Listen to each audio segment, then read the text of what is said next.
Okay, so you sent over the story about the Trumps in 2025, Yeah. and it's not exactly what you'd typically expect. It's not another political headline. This is more like a fictional story.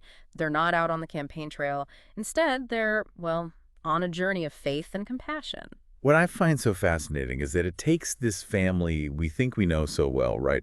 A family often portrayed as larger than life. Right. And it kind of places them in a scenario where you see their humanity. You really do. And the story starts with Barron, who's now 18, having dinner with his parents at Mar-a-Lago. Wow. And he asks this simple question. He says, does God really hear everyone's prayers? Hmm. Even mine.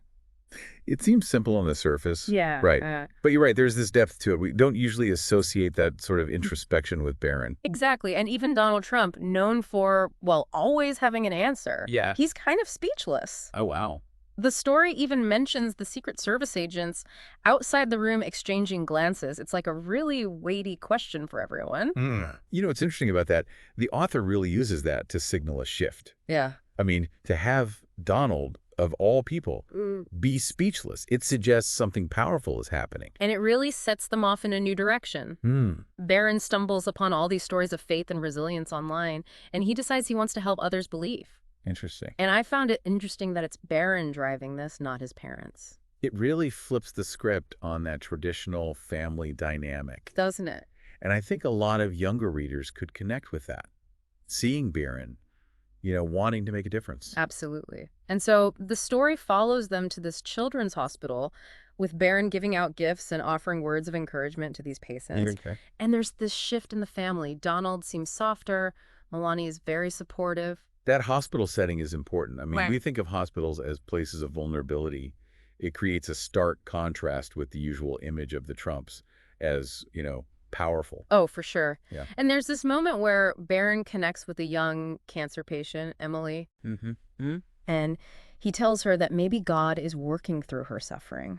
Wow, that's powerful. It is, and the story claims this interaction really affects everyone who witnesses it. It goes beyond offering empty platitudes. Yes. It suggests even in pain, there might be a bigger purpose. Right. And that resonates with people. Yeah. We all want to find meaning, especially in suffering. It doesn't stop there, though. Really? The hospital visit goes viral. Hashtag Dare Hope with Barron starts trending. Oh, wow. And suddenly the Trumps are viewed in a whole new light. This is where the power of narratives really comes into play. Yeah. Whether it happened or not, the story is compelling. Makes people question what they thought they knew. Exactly. It's amazing how quickly public opinion can shift when a new, stronger story emerges. Absolutely. What is it about this story that's captivating people? Is it just the surprise? Or is there something more? I think it's that human need for hope, for redemption.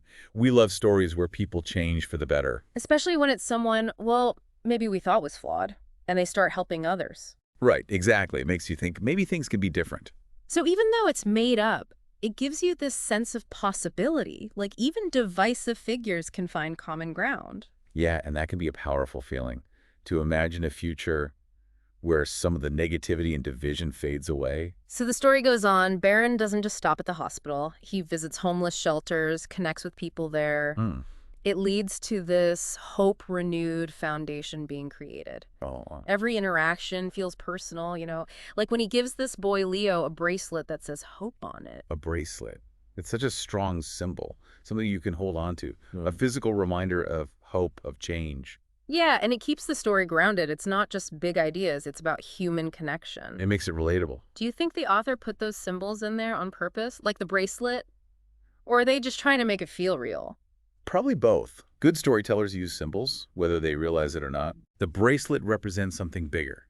It's shorthand for hope and transformation. But at the same time, it makes the story feel believable. Then there's this part where Barron gets a letter from a man named Harold. He's a widower who'd lost his faith, but seeing Barron's work brought it back. Wow. It really shows how small acts of kindness can have this ripple effect. It's like anyone can make a difference, no matter who they are. Exactly. In a world that can feel so cynical, are people just craving stories like this? Ones with hope, inspiration, and belief in change? I think so, definitely. This story speaks to that longing for something better. It shows us that even in unexpected places, you can find people, families trying to do good. And it makes me wonder, what if stories like this could change how we see real-world figures? It's definitely possible. Narratives are powerful. They shape how we understand the world. Whether it's news, a biography, or a fictional story, it can all influence us. We have to remember that. So this story about the Trumps, maybe it's like a thought experiment. Yeah, I see that. What if people with power and influence actually used it for compassion and understanding? Exactly. It makes us think about our own role in creating that kind of world. Yeah. Even if we don't have that same influence, we can still choose to make a difference. It reminds us that change often starts small. With those little acts of kindness that spread outward, touching other people. And it's a reminder of the power stories have. Even fiction can spark conversations, make us question things, and inspire us to see new possibilities. Makes you think about the stories we tell, doesn't it? And how they can change things.